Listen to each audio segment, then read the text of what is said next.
So it was reported last month that President Lai would be making a visit to Latin American allies with a stopover in the US, though this wasn't ever confirmed by Taiwan's government. Then on Monday, the presidential office stated that Lai has no plans for an overseas trip because of typhoon recovery and ongoing tariff talks with the US.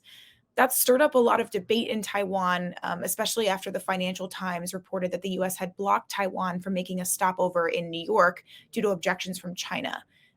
What is your take on all this, and why might Lai have decided to call off his trip?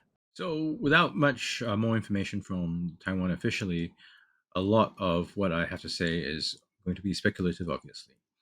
That said, I think we do have several things on the table that we should be considering. Firstly, a line transit or transit by a president of Taiwan through the US often will raise hackles in Beijing. And we know that the Trump administration is currently talking with Beijing about some sort of trade or tariff deal. So I suppose the Trump administration would like to avoid more complications than they already have. That's perhaps one consideration. And the other is for a lot of the visits that the Taiwan presidents have to Latin America and the Caribbean, often the key is to have some sort of stopover in the United States where they can meet with US politicians, where they can also have sufficient media exposure.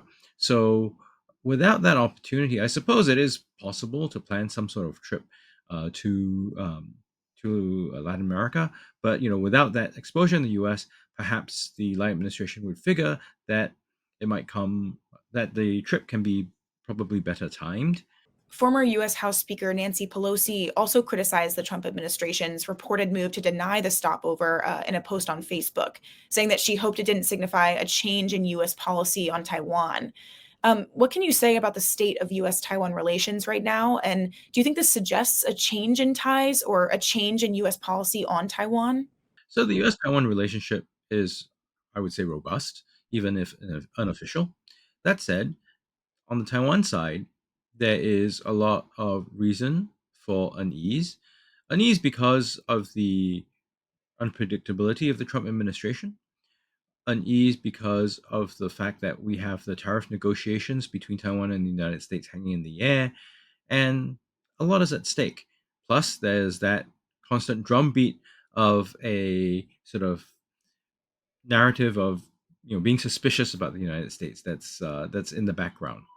So with these different kinds of elements in the mix, I guess Taiwan and people in Taiwan, media in Taiwan, will be looking at every little move and be trying to interpret what is going on. But ultimately, I think if you look at the trajectory, we don't see a big change as yet. There could be, but at least that's not apparent right now. It's about the patterns that emerge, not specific incidents.